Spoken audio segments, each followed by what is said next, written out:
This is the remarkable story about how Virginia Department of Corrections, a very large organisation, took in dialogue to create a healing environment across the whole system and succeeded. And the impact that it had on everybody who worked there and many of the stakeholders in other organisations, and also all the people that were incarcerated or on probation and parole. I think that's part of the impressive kind of story, is that it reached all these different areas and corners.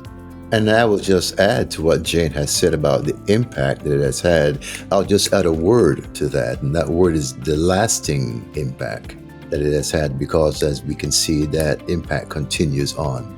Well, the Department of Corrections in Virginia had been running for many years before you arrived, Harold.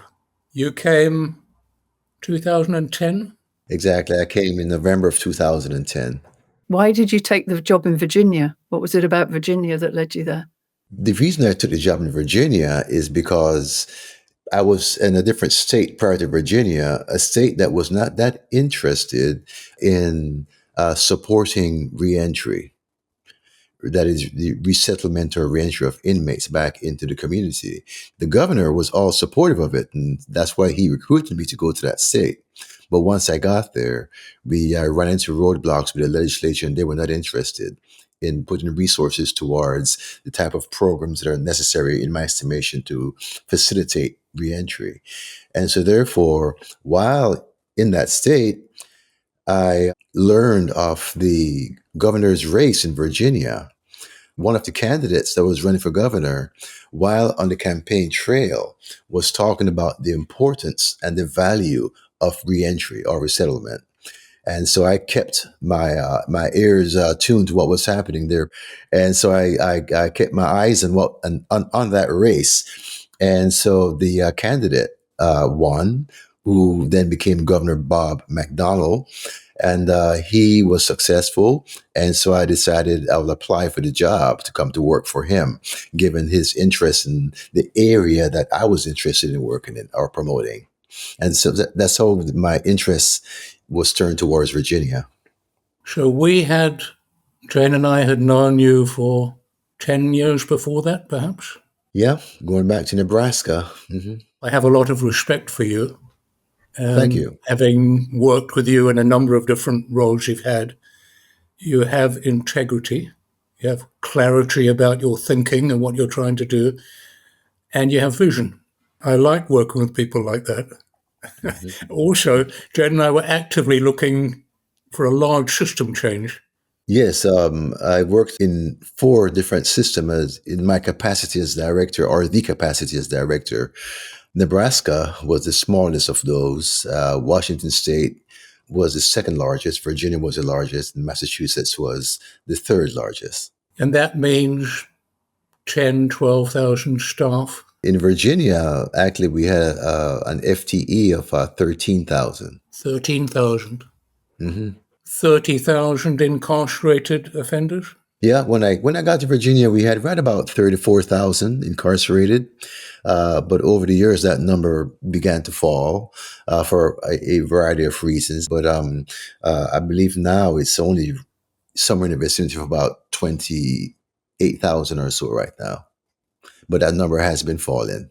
Altogether, we had just over 100,000, counting those incarcerated and the community. Community was running right about 66 to 68,000 or so at that time. I think the other thing that's interesting about our relationship with you, Harold, is that Peter and I over the years have, on the one hand, been developing our commercial organisational consulting work. And for that, the idea of working at scale across this massive statewide organisation was of our interest. How do you bring dialogue into that kind of organisation?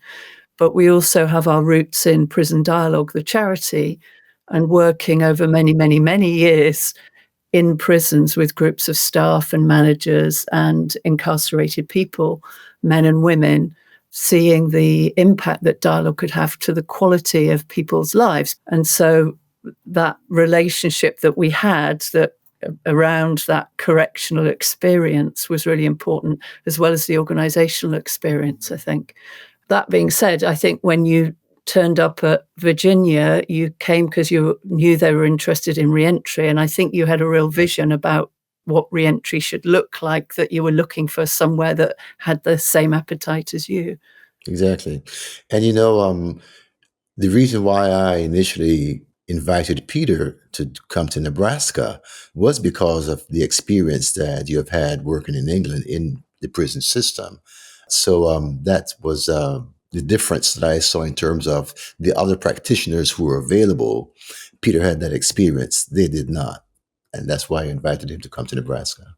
Then you had been working up this idea, Harold, about healing environments and had a bit of a history developing the thinking, but arriving in Virginia seemed to be a great opportunity to put that into form. Yes, it was. And as I understand it, you arrived and announced to everybody that was your intention. Is that how it worked? Exactly. I did just that. The very first meeting that I had with all of the executive staff and the chiefs of probation and parole and the prison leaders combined, I shared with them at that moment that we were going to be doing a variety of things, becoming a dialogic organization. We were going to be developing a healing environment. We were going to become a learning organization. We were going to use data and so forth. So I just laid a few things out for them, just to whet their appetite in terms of things that we were going to be focusing on. The room rose to their feet and applauded. No, not quite. I remember one brave warden asked, he raised his hand, he was seated right in the front row, and he asked, well, what's the healing environment? And my response was, we'll get there together. But generally, it wasn't good news for your staff. No, they were quite skeptical, nervous. A whole host of terms could be used to describe their position at that time. Yeah, a new boss is one thing. A new boss with all these really clear, big ideas is just another. Yeah. Mm-hmm. What I remember arriving in the department was also that people just didn't understand. And people were kind of Googling and looking up and trying to what is dialogue? What is a healing environment? And you were saying to them, well, we'll find out together. We have some skills with dialogue, but what this is going to look like, we need to find out together. And people wanted to be told, tell us and we'll do it, Exactly. It was a bit of jump how high rather than the idea of developing something that would, from firsthand experience, that would have greatest impacts. Yeah, and I learned earlier in my career when I first became a warden in Nebraska that you may have the authority and the power and you can do a lot of things, you can influence. But when you just tell people what to do, they may do it, but it's not going to be done in the same manner as to whether or not they believe it and own it and were able to participate in deciding what is to be done. And that's why I got into the position of not telling folks what to do unless there's some emergency or something and you have to act quickly. Given time, you want to work with people to get to a better place. The kind of principle there, isn't there? Tell people what to do, that's the most they'll do. If you tell them what you're trying to achieve, they do far more. Exactly. Mm-hmm. In their own way, yeah. So, Harold, you invited Jane and I to come and join you. And you may not know, but from a consultant's point of view, the invitation was to come to introduce dialogue. You can see the level of trust we had. You employed us for 4 one-week visits without any brief of what was required. The brief was to introduce dialogue.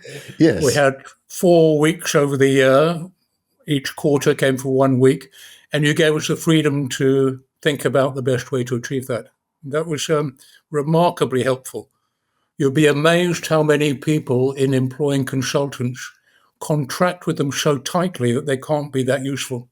Yes. They want to know what you're going to do on your 4th visit, the final day of your 4th visit. Well, I did not see the engagement to be in that manner structured so tightly because with my introduction to dialogue, I came to realize that it needs to be quite fluid. And you need to allow things to flow and not to be prescriptive necessarily. And so when I engaged with you, it was with that in mind that you were going to come in and there would be some analysis done as to where we were at the time. And we're going to build on that and move as necessary towards addressing the situation and introducing dialogue. And then, of course, our idea was that whatever analysis was done, we'd do with you, rather than doing it quite independently and coming back with a report about what needed to happen. And that's exactly what I saw playing out. And I was very, very pleased with that. I remember the day we arrived, we met with you and you had 3 deputies. And we sat and had a conversation. One, we wanted to know what you might hope to achieve in our first week. How will it be different at the end of this week was what we wanted each of you to tell us, which you did. And then we said what we'd like to do is stand alongside you, shoulder to shoulder, not being delegated work, not telling you what to do, whatever, but shoulder to shoulder, we'll add our expertise to what you're doing. You're running the business, we'll add our expertise to that.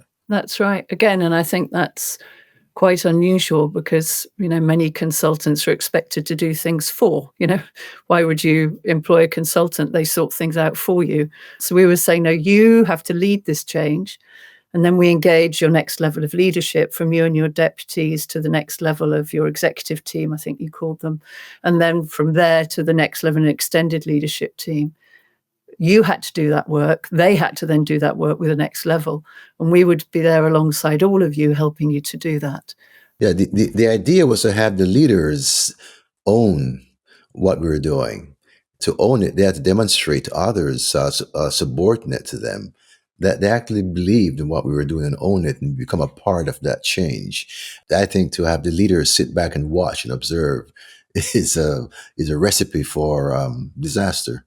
And when we moved next door, you had your leadership team, about 20 people. Before we went, we said, what do you hope will happen with your leadership team? And we had a good session with the leadership team. Then we said, okay, tomorrow we're going to meet with your extended leadership team. What do you hope will happen with them? So we were together trying to think, how do we together make a shift in what's happening here? That extended leadership team was then, I believe, about 120 people. Yes, it was. Wardens of prisons, chiefs of community officers, and above. Exactly.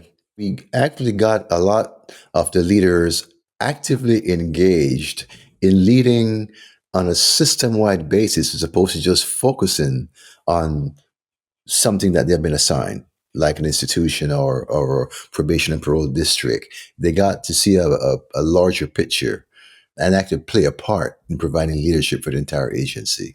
That's right, because in your executive team, you had people like head of legal, head of buildings and estates, and obviously HR and data and research and those kind of functional headquarters kind of roles, finance, I guess, HR. And I remember quite lengthy conversations on that first or second day about, so what do you want to, when the room's full of wardens and chiefs, like, what role do we have? Like, what do you want us to do? And they were trying to understand, so in this new world, rather than just doing our functional expertise, what's our relationship as leaders, accountable leaders? What's our relationship with the operators out there in the field? And that was right from the beginning, quite a big change of thinking for them. Very different way to think about their role. But for the first 6 months after arriving in Virginia, I spent a lot of time not making a lot of major decisions, but getting to know people. And so I toured districts and prisons and other areas within the system. And one of the things that I heard over and over again was that people did not know what was happening. And leaders did not know what was happening.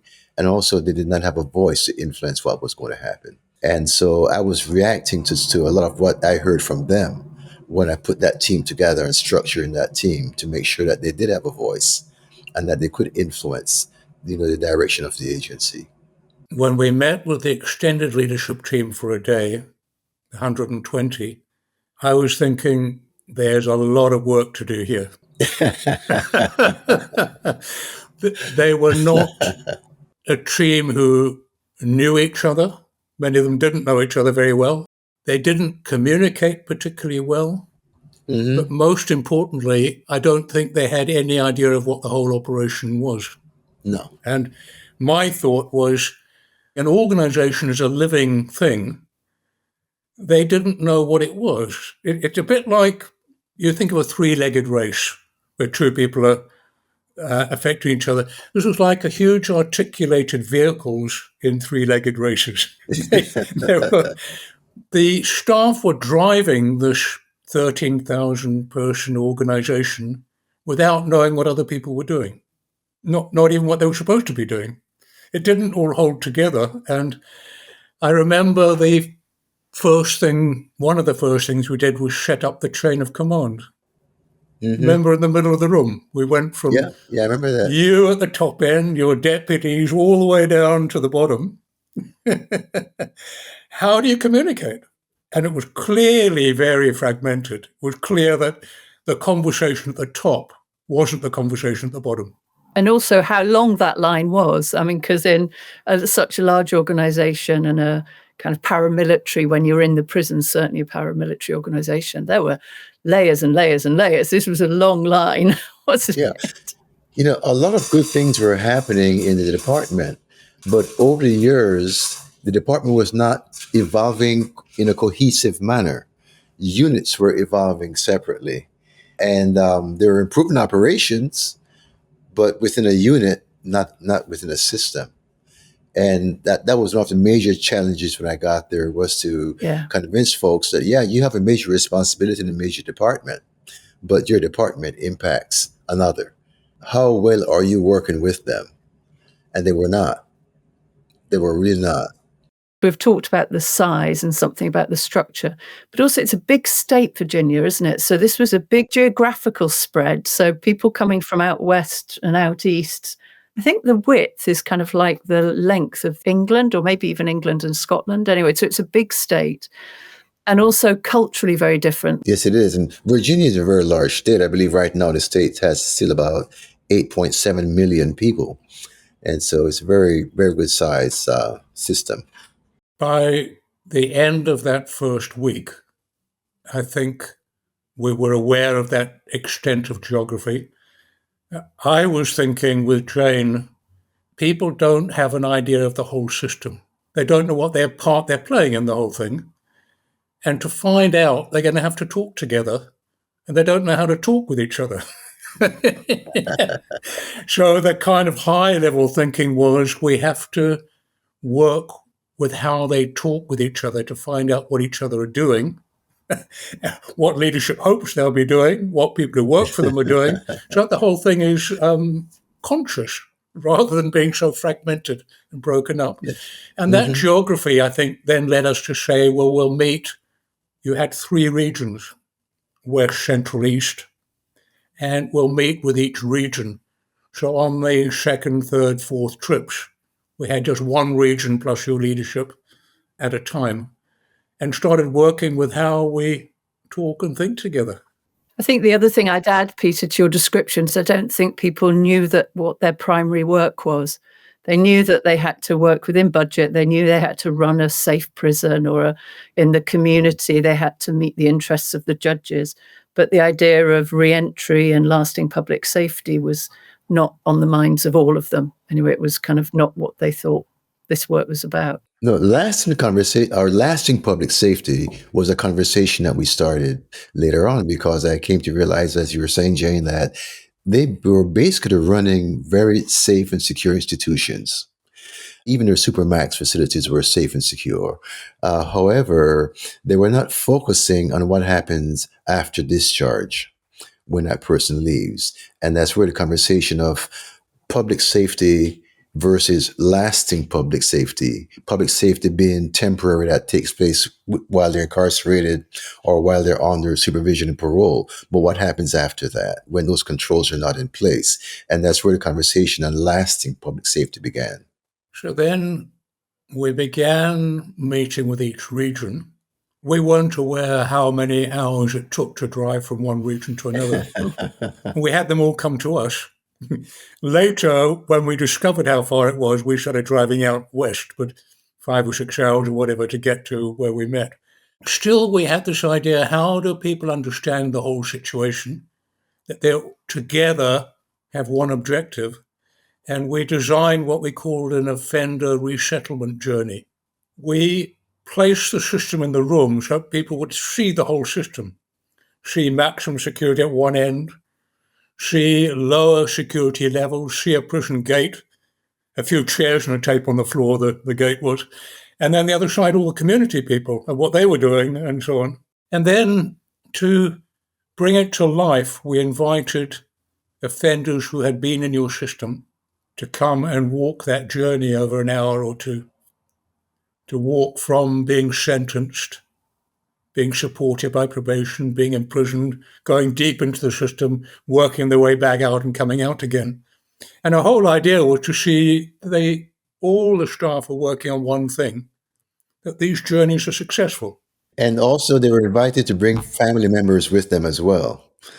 And many of them did bring their family members who's just kind of sat. And I think the family members been there sort of, in a sense, humanized the entire experience and impress upon staff that they're touching the lives of folks other than just the offender before them or the supervisee before them, but they're touching the lives of their families and others as well.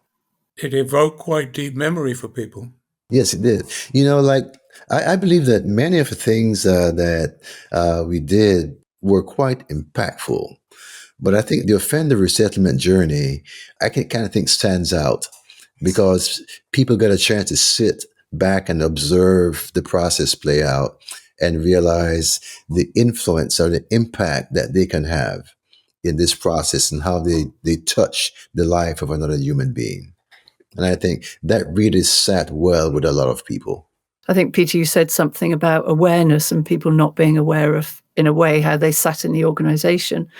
The offender resettlement journey meant people could become aware of how the part they played in transforming lives and in lasting public safety as well. So I think all of this was emotionally impactful and impactful in terms of purpose, but also impactful in terms of actually awareness about how this bigger system all fits together. I wonder, should we go to the end of the journey, say what it was like at the end when you departed, Harold, and then come back with what we did, because it might hold people watching this, might hold their attention to hear that the culture that was what I think you would call command and control had quite a bit of fear in it, had quite a bit that was hidden. It was more covert than transparent. How would you describe the state of the Virginia Department of Corrections at the point you moved on? Well, first of all, let me say that, like in many other organizations, when a new leader shows up, what does he or she want to have realized or to accomplish? Well, you want success. You want to be successful. So what does that mean? That means that you're going to be able to reach your goals and objectives. That means that you're going to have safe and secure institutions when it comes to prisons and so forth. That means that you're going to have staff who are glad that they're there doing the work and happy about the relationship with their colleagues and so forth. So there's a whole lot of things that you want when you show up in a new position of this sort. As I thought about that over the years, even before getting to Virginia, I came to realize that to accomplish those things, the outcomes, people being happy and contented where they are, the environment being the way it needs to be and so forth, you had to work on the culture. I think the culture impacts all of that, to include successes and the degree to which people are satisfied in the workplace, and everything else in between. So I think the work that we set out to do was to impact the culture of the organization and to get people thinking and talking together, because that's how you accomplish that. And that's why I was so excited about dialogue and the two of you coming to Virginia and having a chance to work with us there, as well as Massachusetts and elsewhere. But what I saw when I got there was much improved upon There are many different measures. Let me talk about one small thing. And that is, so we put this big executive team together. We went from 6 when I first got there. 6 members comprised the executive team. We went from 6 to 28. And the 28 members are individuals who represented all the divisions and areas within the department. What happened when we did that was they were not accustomed to speaking together, the 28 that we pulled together. So it was really difficult to get folks to open up because a lack of trust and so forth. So we came up with the practice of a quality moment. And the quality moment was just to give a member of the executive team 10 minutes every staff meeting to speak to the others about something of importance and value to that member that he or she believes the others could benefit from. No one wanted to do it. They knew well ahead of time when it was your turn and who was supposed to do it. Nobody wanted to do it.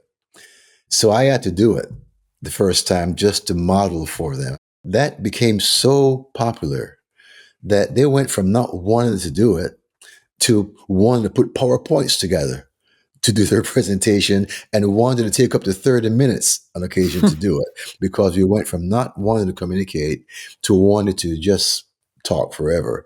And people look forward to it, to have their turn to get up there and share something of importance with their colleagues. And so that was very key. So the communication improved, not just in the executive staff meeting, but throughout the system. One of the things that I heard over and over again when I got there, like I mentioned earlier, is people did not know what was happening. They didn't have a voice. I got unsolicited comments from correctional officers, counselors, and others throughout the system that one of the best things that we did was to introduce dialogue because now their voices are heard. And now people are listening to them. And as you know, we did annual surveys starting about in 2011 or so. And one of the things in that survey, the anonymous staff survey, one of the questions is to ask staff about the things that they appreciate and where we can improve and on to include communication.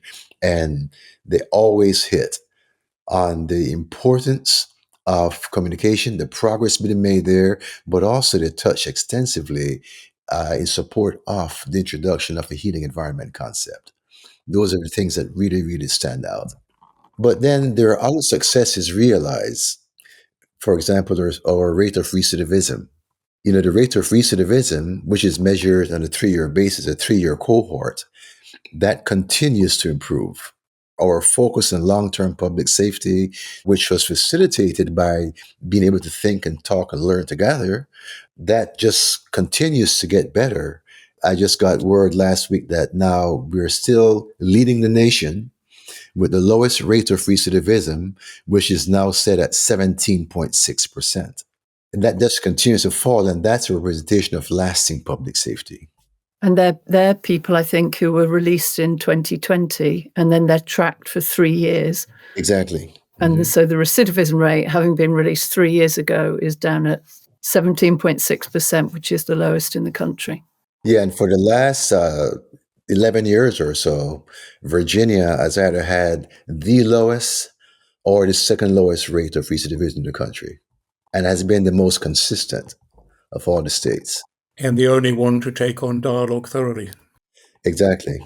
From Jane and my point of view at a distance, the communication improvement had behind it a dispositional attitude which needed to go right through the large system.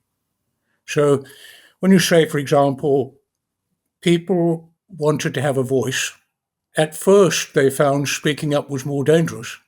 It's actually recorded. They thought the system was more dangerous for including dialogue.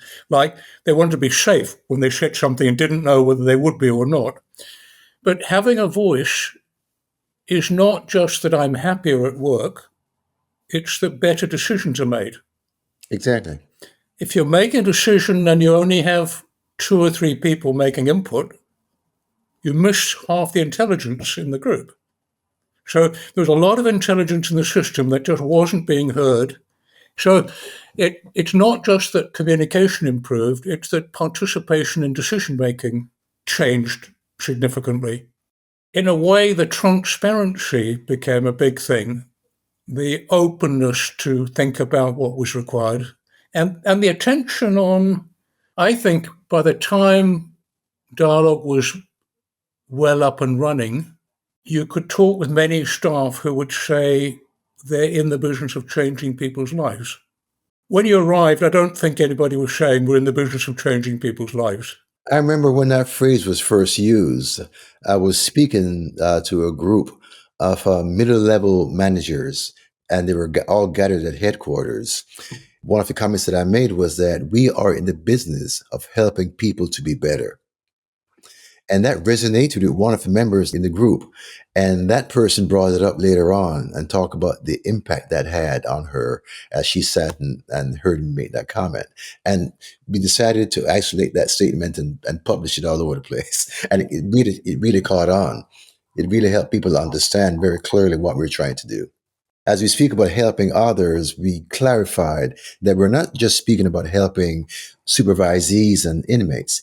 We're talking about everyone to include staff as well. I'd add to that accountability. I think with it came the idea of you speak and you're heard and you're accountable for what you say and for how you act. And with that was a kind of an ownership. So I now know what difference I make, and now I own the responsibility for making a difference. So it's not just I know I make a difference. Now I think differently about how I contribute. So I think there was a lot of greater, more widespread ownership and accountability to oneself and to each other and to the department, I guess, and to serving the Commonwealth of Virginia. Early on, we made that graphic, if you remember it, Harold. We still trying to encourage people to think about the whole situation and how it's all one, it all holds together. It had 4 key accountabilities or responsibilities. One was fiscal, money. At the time, you had a budget of about $1 billion, and that income was spent by your staff. They expended $1 billion. How responsibly did they do that? The second area was what you called temporary public safety. If somebody's sent to prison, they're held in prison. They don't escape. They're looked after in the right way, and there's a responsibility of how you manage incarcerated prisoners. Then lasting public safety. What can you do in terms of a healing environment to enable offenders to go back and be contributors to the community, to society? And the last one was a moral or ethical responsibility. And that ran through everything. Right through. A lot of initiatives. And that was, if one of your relatives, your wife, your son, whatever, father, was in this prison system, would you feel comfortable with how it's run? If you would not, then we need to change what we're doing. That's right. There were quite a number of pieces to try and put it all together, to have people see what they're doing together. Yeah, and ultimately, what we were doing is that we were in service to the state as a whole. And by doing those things and doing them all well, those 4 prongs, we're serving the people of the Commonwealth of Virginia. I was thinking, like, what a different way of thinking about this sort of work, isn't it? In a very positive way, serving the public, being responsible for public safety, serving the Commonwealth, lasting public safety. And I know, Harold, you always talk about corrections being a noble profession, which is, I think, an important part of people having a vision for how they contribute and who they are. And those kind of changes you could see in the staff, I think, as they started to really believe that themselves. Yeah, and that comes in part by having the ability to reach out and touch people, touch lives, and help lives to be better, help people to be better. You know, in not too many places you get that opportunity, but we have it every day to reach out and work with people who otherwise are torn aside by society, and work to bring those people back in and bring that humanity back to the forefront. The question we had thinking with you as we went, how do we make a cultural shift with 13,000 people? And that was a very welcome challenge. The first couple of years, we only worked with the top, well, the first year only with the top 120 people. The next year we included deputies, some majors, but essentially we worked with a very small group and said, if the leadership is not on board, you'll be trying to sell or push something that the leadership doesn't know or understand. Exactly. It ain't going to work. So the leadership have got to understand it, experience it, work with it first. That was quite a big challenge. And also, I should say, because when you say a small group, people might be imagining 20 or 30 people. It was a small proportion. So this small group was several hundred people, maybe, 350 people, something like that. Yeah. And we knew we were trying to introduce a healing environment. So we thought it through and agreed, let's create healing environment initiatives. Let's set every unit, every prison, every community centre, every part of the organisation with an initiative that will contribute to the healing environment. We found a real, the naivety of people's sense of what the whole business was came to the fore. The answer was, yes, we'll do a healing environment initiative. Actually, we made it mandatory. We use the culture to change the culture. It's mandatory to do a healing environment initiative. Fine, tell me what to do and I'll do it. What you have to do is work out what's needed in your unit and do it. Then there's, no, tell us what to do and we'll do it. No. And that was challenging. That was challenging, and it kind of reflected the way the system operated previously. You know, you're the boss. You tell me what to do, and I will do it, and I'll do it well. But what we're doing is turning the tables here. We're saying, okay, we are giving you control. We want you to decide what needs to be addressed and then set out to address it, working with others to get that accomplished. And so that was a struggle for some individuals. But once they realized it, I think they really appreciated it. That's what I now call using the culture to change the culture. It is mandatory to do a healing environment initiative, and you must report on it every month. Early on, people held a barbecue, something like that, to make people feel happy. Later, they started to say, well, maybe we could change the way visits work. Maybe we could get the food working better. They started to realize that quite a lot of the operation wasn't working well. They'd come to accept it not working well, and actually they could get hold of it and make a real initiative of it, and that physical, material stuff is part of the healing environment, how well it works. But that concept is such a wide open concept that it gives you an opportunity to take a look at a variety of different things in different areas that if you were to address them, they could make a positive influence or difference. So we just kind of like open up the door and say, this is the environment in which you live and work with others. What do you think needs to be done differently in any area within this environment that could make it better? They had been fulfilling the requirements of a role. This is my job description and I do it. Even up to the level of wardens of prisons. Rather than saying, well, I have a prison, how well does the prison work? Let's think about it. Let's talk about it. On the one hand, there were some material things, but in some ways they symbolized the way you wanted things to be. They kind of gave people a taste of a very different way of working. It took some years to make that embedded in the business practice, but it was saying, here's a different way we could do things. But then there were also skills. We were then putting skills in so that people were learning new ways to talk, think together, make decisions together. So there was a very extensive skill base going throughout all of the stuff, cascaded in the same way, but to go throughout all of the stuff, that's a lot of people, as we've said. And then there were also a number of structures that were put in place that would sort of carry this new way of working together, at which dialogue was at the heart, I think. We were deliberately transferring dialogue skills into the organisation, deliberately working with leadership. And then came the proposal that we might develop some dialogue practitioners. We thought maybe 6 would lead the charge, which we tried in Washington, if you remember. And Yeah. then we were pushed for 12 because of community and prisons. Then somebody wanted 24. And in the end, Jane and I had 24 individuals we met with, most of whom had been told to go without being told what they were going to have to do. And we sat down with what was, I would call, a motley crew. Some were not confident enough to look at everybody else. Some had stutters. Some were over-assertive. I thought, this is going to be a bit of work in itself, just to try and get some practitioners out of these. You remember, Jen? Yeah, I do. And if any of them listen to this recording, we love them all very dearly. And we're still in touch with many of them today. But yeah, we heard later on that quite a number of them, they were told by their supervisor, whatever, that they should become part of this group of dialogue practitioners. And then that after the first day, they rang them and said, I don't really know if this is for me, I'm not sure about it. And we're told, no, you go back tomorrow, keep going. And I think it was transformational for many people in the end. On the first day, we sat them down and got out a flip chart.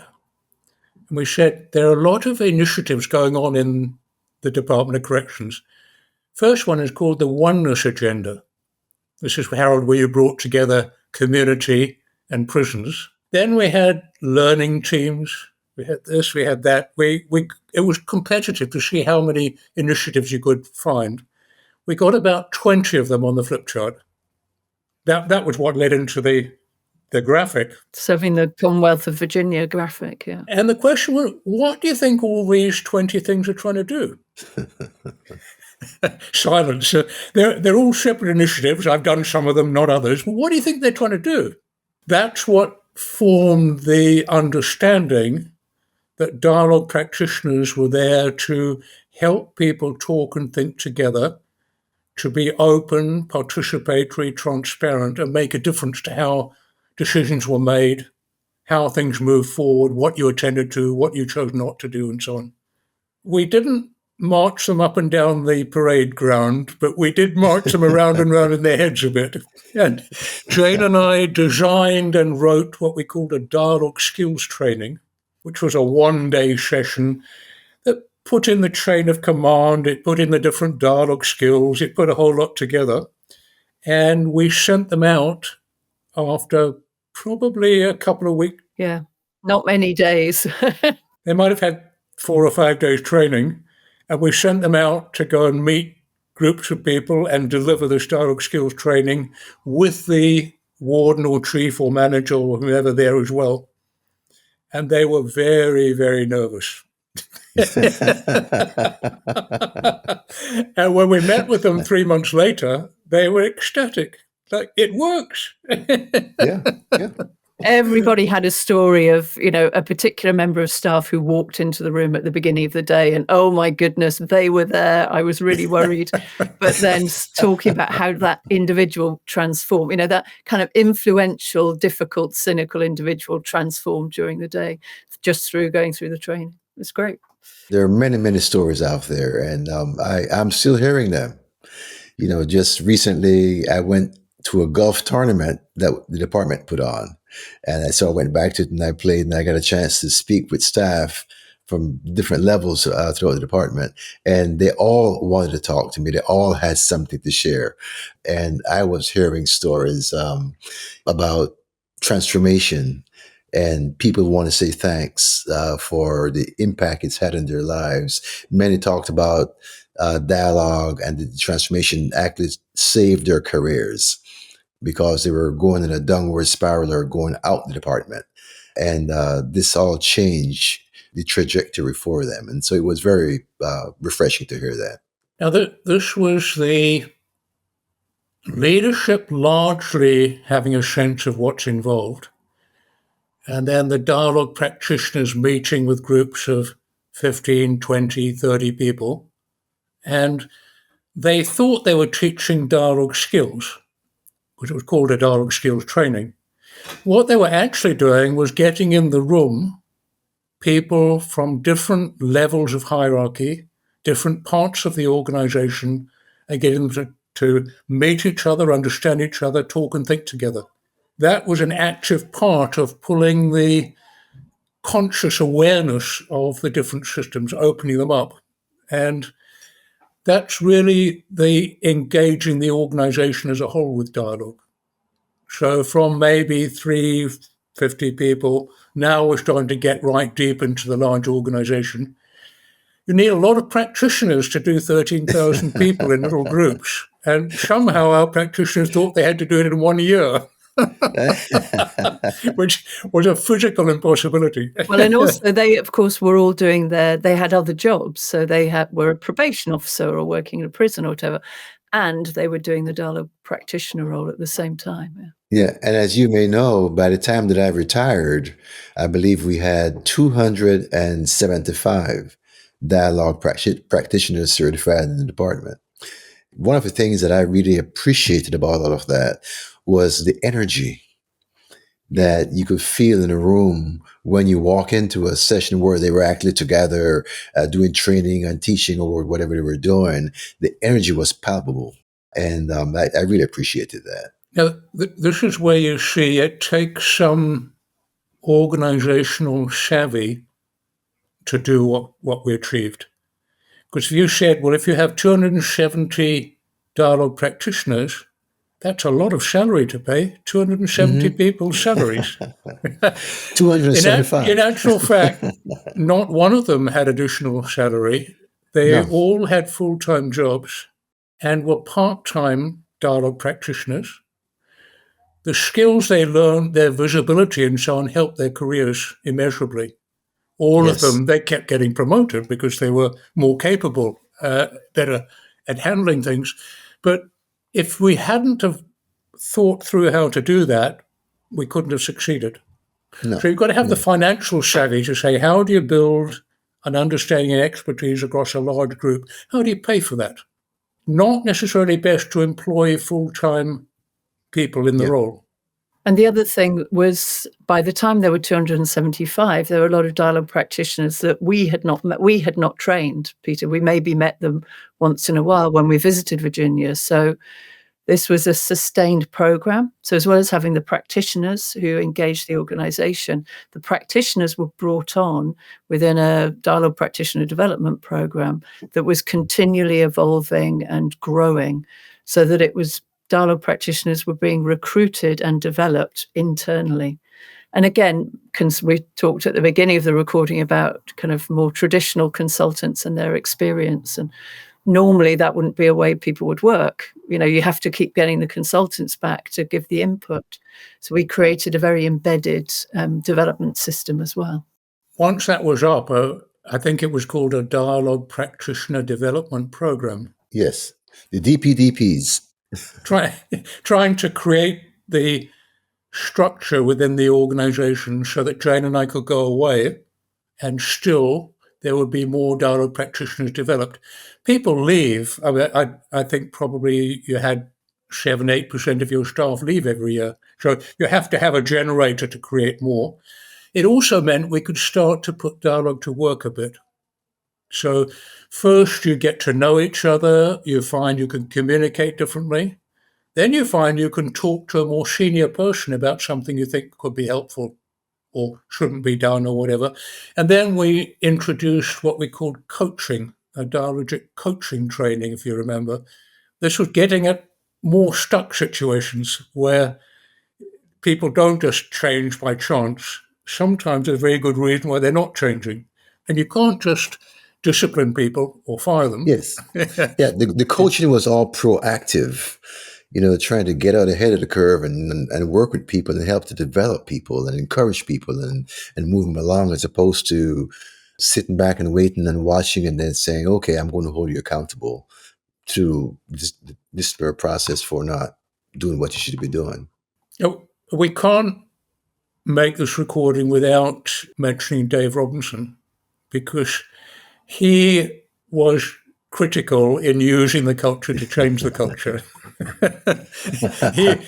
You were a new arrival, Harold, and he was the long-term presence who carried the culture. This is what we're going to do. and we're going to do it a bit faster than that. They did it in a wonderful way and caught the spirit of what was happening very deeply, I think. He was a key person in the way the whole thing worked out. David was a person that cared deeply for the department, and he wanted to see the department to be successful. And he was also a very loyal employee. And so you could count on him to get things done. And so working with David, I think, helped facilitate a lot of the things that we wanted to get done. And learning teams, maybe you should mention those, because I think they were very critical. I remember at the beginning, people learning dialogue skills, and then the practitioners would keep coming back to us and saying, people think this is great, but at work, they spend most of their day just on their own doing a kind of tight task in quite an isolated space, particularly in the prisons. So how do they get to talk more? Because they love talking, who do they get? And so creating the learning team structure throughout the organisation, I think, was critical as well. I mean, in fact, that was a bit of an adaptation, wasn't it? The early learning teams, Jane and I found, were training.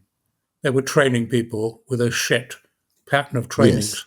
Yeah, we had a set curriculum that they were being used the first rollout, and they're basically used to train people using dialogue skills and so forth. But then later on, they kind of evolved, and they were allowed to use the learning teams to address issues of interest or things that will help them improve their operations and so forth. So they had been training teams, and we managed to get them more or less into learning teams. And again, to think together about what's needed in that unit at that time. Yeah. So there were different hierarchical levels, different kind of expertise, but the group of people that actually worked together day in, day out, getting to come together and talk to each other. Yeah. I think for anyone else who tries something similar to what we've done, the challenge is how to get beyond training. There's a kind of thinking that if something's needed, put everybody through the training. You can't change culture through training. The training might give you some skills, but there's a disposition, a way of coming at it, which has to be repeated from leadership. And your role was critical, Harold, and you kept giving the same message. Mm-hmm. Slightly different words, maybe not always different, but just kept giving the same message and standing behind it. Without that, it wouldn't have got there for sure. And you did miles and miles out on the road, actually then engaging with staff, having dialogue. So it wasn't just train. It was like, here we are, let's talk to each other. No, you had to put it into practice. Yeah. And we did that. You mentioned Dave Robinson. Dave Robinson and I logged thousands of miles across Virginia, going back and forth to parole and probation districts and prisons and elsewhere to sit down with staff and dialogue. And as we went out, we didn't just go out and shake hands and say hello and move on. We went out and we sat down and we would dialogue for up to 3 hours with staff and dialogue with them and have lunch with them and so forth, and just give them a chance to get to know you as a human being and to get to understand what you're saying to them and the fact that you really mean it and you're going to live it and show it to them. And that thing was very, very key. If you think about that, the system had been that the person in charge, the supervisor or manager, said what needed to be done, and people said yes, sir, or yes, ma'am, and went and did it. And that is a simple way that seems to work well. The change is the manager or supervisor has to listen to other people. They don't really want to listen to all those people with all their half-thought-through ideas. It makes it very, very complicated to decide what to do. And of course, the people who are used to saying, yes, sir, have to start to bring their own views in. And they don't like to speak up because that's a bit dangerous. They didn't want to speak up. Yeah, I might suffer for it. I might be criticized. I might be given the job. I might be accountable for it. So it's not just that leadership changes or those who are led. Everybody has, it's a dance, kind of collusion. Everybody has to shift a bit to get it to work. You were demonstrating that at the top end continually. Yeah, I think effective leaders are also teachers. When an effective leader can be out there teaching their staff, I think they make a special connection with them. And especially when you create a safe environment in which that staff can actually challenge you, that speaks volumes. And I found that doing so myself and having David and others go out and do the same things, made a big, big difference. And it kind of humanized the leadership team to a certain degree. And people got a chance to engage with them in a manner that they were never able to before. But you were teaching, but you were also, I know you used to often use the term modeling the way as one of the phrases. Yes, exactly. You were actually showing, like, actually, I can listen to you as a more junior member of staff. I can take on board your experiences and you can take on board mine, and we can hear others and we can all think together, so that people could see it was something that you were engaged in doing as well as talking about, And helping people learn how to learn. Like, you could teach them what a healing environment initiative will be, but far more important, they find out themselves and learn what it would be. But getting learning across an organization is a big piece. Yeah, and interesting, kind of funny point is that when the top leaders do it, then other leaders will do it as well. And what I found happening or saw happening is that wardens and others were given the same lessons that I gave and I spoke about. And I found a few occasions in which I actually stepped into the classroom and they became quite nervous. And they may not have said things the way I would and so forth. And they were quite nervous and apologetic. So it gave me a chance to reinforce that leader, that middle manager and so forth, and say, hey, listen, you're on the right track. You're doing the right thing. You may not use the exact same words, but it's well received. And because a lot of them want to do it, but that self-assurance is not there. If we look back on what for Jane and me was a period of 6 or 7 years, a very exciting period, we ourselves had to learn how to stand back far enough that we eventually departed, but we had to teach people who would teach other people who would engage with dialogue skills and so on. So we had to learn how to codify and transfer what we've got. So it was also a learning experience for both of you. Yeah, Absolutely. Yep. A valuable one. Yeah. So it was both this codifying of things that we already knew, but also then reading the organization and reading what was needed next, introducing that and then codifying that. So it was a number of things happening all at the same time. And it was before Zoom, we used to coach people. We used to have one of those conference phones that looks like a kind of spaceship, remember? And we used to have kind of group conferencing calls. So we couldn't see people's faces or what was going on. We were just talking to them on the phone. Very interesting. One of the things that we have not mentioned yet is the working teams, the working dialogues. The working dialogues, yes, yeah. That had a major, major impact on the department, and people are still doing it today. And I was told by one warden recently, I may no longer be there. He said, but dialogue is still there. And he said it's not the same way, to the same degree, but it's touched the lives of a lot of people, and they will continue in that mode because that's what they know. That's how they know to get results, and they want to keep on doing things that way. We should say about the working dialogue, the idea is that many problems are contributed to by people from different parts of the organization. They're not so simple you can just say, do this and it'll work. You actually need to get a grouping of people who are together responsible for the situation to think it through. And we worked on that and designed that you can't get a good solution without knowing why it's as it is already.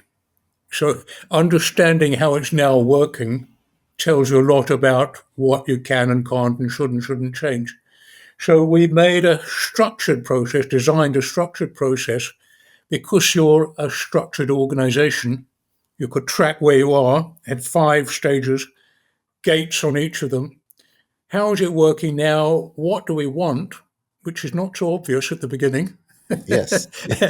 And what do we want? Then how are we going to get there? And then you actually get a plan and allocate it and so on. But that you then took, I believe, as a business practice. Yes, we Said did. where you have challenges, this is the process to use. The dialogue practitioners were trained in it. The staff understood that and often stepped forward and said, we need to have a working dialogue on this. You mentioned the word, Peter, structure, that triggered a thought in my head here. And so combining that structure with dialogue, and a comment that was made earlier, no training by itself is going to really change the culture of a department. And dialogue, as powerful, I think, as dialogue is, if you just train everybody in dialogue and walk away, it's not going to change Why do it? the department. But I think using dialogue and then creating a structure and then the consistency necessary, of purpose to change the culture of our organization is what caused things to change. And by taking a look at the structure, when we talk about putting the right structures in place, that change began with one, increasing the executive team, the size of that team from 6 to 28, and the way that team met and functioned, and the keeping of minutes and sharing of information and so forth, and who could participate. So that was a major structural change. And then when we went and we changed the way that the parole units interface with prisons in the community, we changed all of that around as well. Before, they were separate and apart. We combined them. So when one region met, it was both probation and parole and prisons or operations. They were all meeting together. So we changed a lot of things structurally to cause people to have to engage. If we hadn't done that to cause them to have to engage, chances are they will not have engaged and they'll have continued doing things the way they've always done it. So I think dialogue then was being able to use in all of those new structures, and then using the skills and the practices and so forth appropriately, they were able to accomplish things that they would not have been able to accomplish before. So this is a situation in which the training, in this case, dialogue training, coupled with the structural changes that were placed in position out there, caused things to happen in the department. I think if you look at as an example, the dialogue skills training, one level people think, well, better communication. At another level, you say, well, the first part of the dialogue skills training was getting people engaged. You've been describing it. People can't engage with one another without being brought together. And that's a major leadership responsibility. Pull people together, require them to be together, whatever. You would go regularly to each region, draw people together. Other people can't pull a group together. They're busy on their job. So leadership has to draw people who need to talk together to do so. Without that, you can't get there. Then you take a skill, like take the practices, voice and listening, respect, suspension. You could say, well, speaking up honestly is a good dialogue skill. When you take that into the whole culture, it says it's my responsibility to contribute what I know and what I believe and what I'm seeing, what I'm thinking. Now, that responsibility to contribute what I have is not just a communication skill. It's an attitude of being responsible for what's happening. When I Precisely. listen, I'm listening to understand how to participate better, how to help other people, and so on. But it also, I think the other piece where people sit together in the same room is important, because otherwise, you learn the skill, and I know it's important to be transparent and make my contribution. But if I just put it out there without, in a way, having practiced it in any context, so I've never before done that with somebody more senior than me.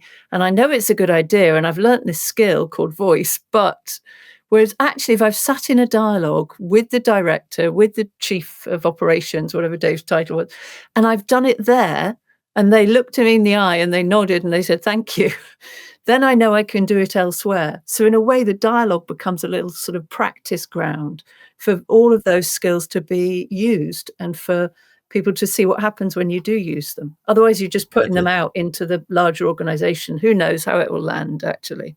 Then we took that offender resettlement journey which was a walk of real offenders through the leadership, and then started to do that in different locations, taking a whole area and doing the same thing. You might remember went even further, for example, at one of your maximum security prisons, Wallens Ridge. We Hmm. tracked all the offenders and then in a large room laid out on the floor and walked offenders through their journey through all sorts of different prisons, up and down the system and so on, to make an image of understanding the whole practical at a level where you're working every day to make a difference. You know? We could clearly go on for several hours, but I think we need to find some closing thoughts. What stands out strongly for you? There may be people who work in corrections who might want to think about bringing dialogue broadly into their system. There may be consultants who wonder about this and how to do it. There may be researchers who don't believe you can do change in large systems successfully, and we know you can. What would be a good reflection for these people describing this kind of what I think of as a victory that we've had? What a lot of leaders need to understand, that doing things the traditional way, that is trying to bring about change and so forth, the way we've always done it, is not necessarily going to get you the results. And sometimes you have to look outside. I hate to use the old phrase outside the box, but sometimes you have to look outside of your what's been done traditionally in your industry to bring about change. And a lot of things are happening out there in the world that we can bring in that can make a change in our environments. For example, what I have heard over and over again from folks in corrections is that dialogue is not something for corrections. That's for a different environment, somebody else out there. And when I challenge them and I ask them, well, what's so different about dialogue that it can have an impact on the human beings in corrections?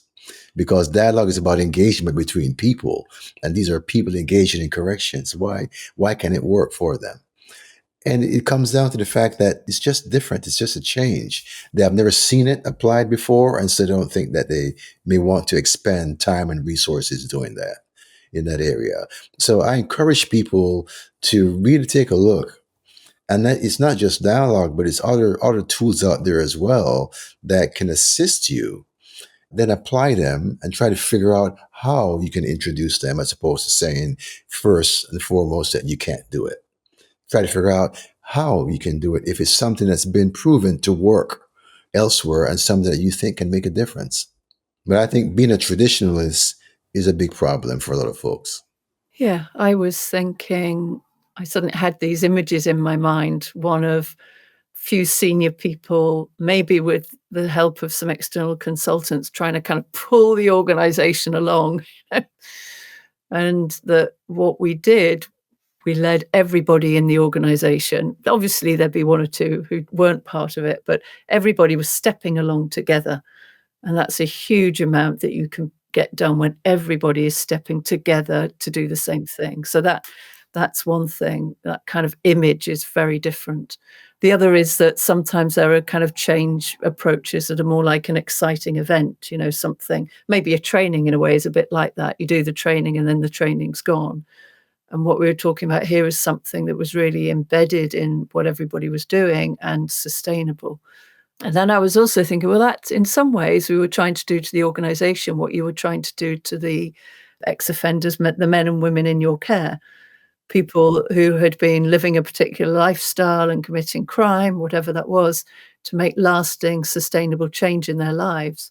That's what we were trying to do in your organisation, make lasting, sustainable change in the organisation. So it seemed to me that there's a kind of parallel. How do you do that in anybody's life or in any kind of group's life? And then the other thing that's striking me is this piece about the skills, because you do need skills. If I don't know how to say I think about that differently, director, to somebody more senior than me, I've got to have some skill to do that, something I didn't do before. So there are skills, but then you've got to have these structures. You've got to have organizational structures and structured processes that mean that people have the place to use those skills that then can make a difference to the decisions that they make and that other people make. So I think it's that combination of the organisational structures, the structured processes, the skills that is also sitting with me. I agree with both your comments. Personally, I'm thinking you have to have a vision, meaning something that you believe is really worth doing. You can, as I have and Jane has, meet leaders who don't have much vision. 10% better is not a vision. That's not a vision at all. Secondly, you have to have some understanding about how things grow and develop. People say, well, I can't start. If you're going to have hundreds and hundreds of dialogue practitioners, that's going to cost millions of dollars. No, you and your immediate team need to learn first. Don't need many people to learn first, but if those people don't learn, you won't see how to do it. Exactly. It's not an expensive thing to bring dialogue right across a large organization, across a prison, as we've shown in other recordings. So you've got to understand practically how things grow and develop and let them emerge step by step. I think thirdly, you have to educate the leadership to realize they're responsible for bringing people together. They have to convene the groupings or enable others to do so. You can't improve the situation without that happening, I think. I know in other systems, Harold, you built meeting rooms because actually to make it possible to meet together. You'd be amazed how architecture affects it and so on. From there, I think it does take a little bit of time. It's not by chance that you were at Virginia for some years, that Jane and I were around for some years. You can't change a large system in 2 years in a way that's sustainable. It takes more time than that. And then I think it does depend on the quality of outside help you get. You need to get something which has enough skill and ethical character to it to make it really worth doing and enable it to stick. What an interesting experiment. Yeah, it is. But, Peter, something that you said, I'd just like to build on, and that is the leader has to cause things to happen. The leader has to create the opportunities for folks to come together and so forth. But also the leader has to be present. You can't just say, okay, this is what we're going to do, and this is where we're going to do it, and good luck. Yeah. What are you going to do about that? Yeah. I hear that quite a lot. Yeah. The leader has to be present. And if the leader is not present, then others don't feel the need to be committed. What that looks like is you gather the group, the leader's out at the beginning, says a few words, joins in the beginning, coffee break, they're gone. Yeah. And it's not that serious for them. No, not that serious. Delegated change. You can't delegate change. Commitment is key. Without the commitment, without the vision, you're not going to get too far. Would we talk more about any part of this great story if anybody asked us, of course. So the Virginia Department of Corrections, once you got going, Harold, was either the lowest or second lowest recidivism rate in the United States of statewide systems. Yes. And it's still benefiting from that right now. The lowest it's ever been, I think. What's the percentage now? 17.6. I remember when we got to 21, everyone's kind of like, whoa, and then we broke it, got down to 19 and kind of like, great. Now we are sitting at 17.6 from a cohort that discharged in 2022. 17.6 and incarcerated over 20,000 people. Imagine how many families, how many lives have been changed by that. Exactly. No bigger budget, no longer hours, but a completely different outcome. Well, you've had a great career, Harold. You must look back on it with some pride now you've retired from that role and must feel quite pleased with the work you've done over the years. Yeah, I do. I have a great deal of pride as it pertains to my career, but I recognize fully that the people with whom you associate and the people that you enlist to help you get the work done makes all the difference in the world. And the two of you rank highly amongst those individuals, and in addition to others along the way. But it was a team effort. And the way I like to talk about dialogue, as you do as well, is dialogue is the art of thinking together, talking together, learning together, and then being able to make new meaning together. And that's what it's all been about. Thank you. Thank you for your words, and we'll close at that point, I think. Okay, well, thank you both.